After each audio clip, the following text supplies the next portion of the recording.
أول الممثل نزيه صور الفيديو أو قبل ما يموت ب5 دقائق، وهو بينصح هذه يعاني من ألم الأضراس والتسوس. شاهدوها.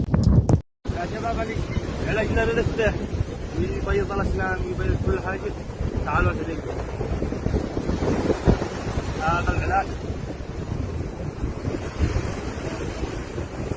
رفيع الأسنان.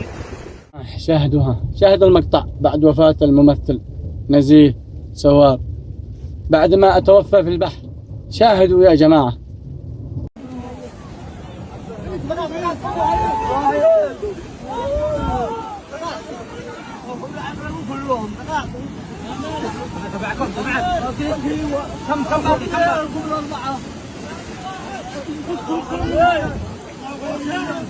البحر هايج، البحر ما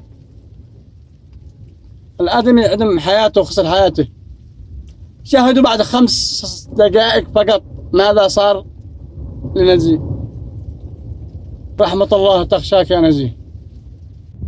البحر هذا الأيام في الصيف البحر هايج زيادة عن القانون، ونرجو منكم عدم الزيارة علشان سلامة أرواحكم وسلامة الجميع.